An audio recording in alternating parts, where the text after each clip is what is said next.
मला हे काम करून खूप वाईट वाटलं. राम राम भावांनो, सकाळ सकाळी आपण जात होतो कॉलेजला. काकी सकाळी उशीर झाला होता आणि भाऊ, एक नरपत भाऊ आहे, त्यांनी कॉल करून करून परेशान केलं. कॉलेजला निवांत पोचलो. मग काय सरांनी घेतलं नव्हतं लेक्चरमध्ये, आमचं अकाउंटचं लेक्चर असतं. हे नरपत कुणातली त्या मुलीशी चॅटिंग करत होता, माहीत नाही कुठल्या. मग खालती आलो वॉशरूमला, काकी कंटाळा आला तर मग कॉलेज तसं सुटलं. काकी 10 वाजलेलं, मी जरा उशिरा गेलो होतो.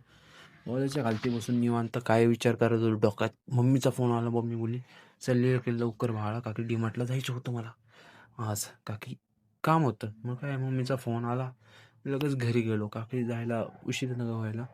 मग घरी चाललं लागलो. काकी मित्रांना बाय बी करून सगळं घरी गेलो. मग घरी पोचलो निवांत, आपलं काय काम नव्हतं.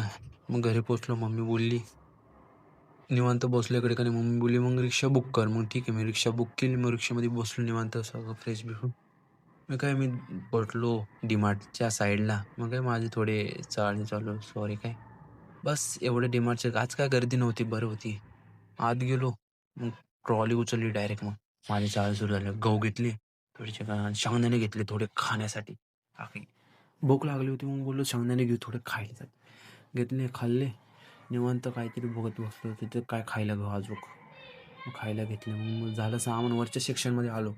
की मला घ्यायचं होतं सामान. माझी चप्पल तुटलेली, मग चप्पल घेतली माझ्यासाठी मस्तपैकी. आणि शेजारी एक चप्पल पडलेली. मग ही चप्पल बघून मला कोणाची तर आठवण आली. बस माहीत नाही पण कोणाची पण ती आठवण आली.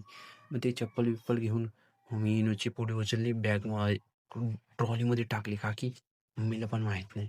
मग ती ट्रॉलीमधनं मी उचलून घेतलेली, खिशात टाकलेलं, पण चोरी केली ती.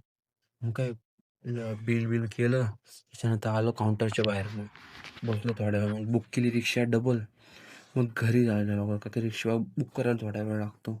बुक केली. मग काय माझ्या कानाला हात लावत लावत मग गेलो घरी. बस आज एवढाच ब्लॉग होता. चला भावांनो, उद्याच्या ब्लॉगमध्ये भेटू. चला बाय. फॉलो आणि लाईक करून जावा नक्की.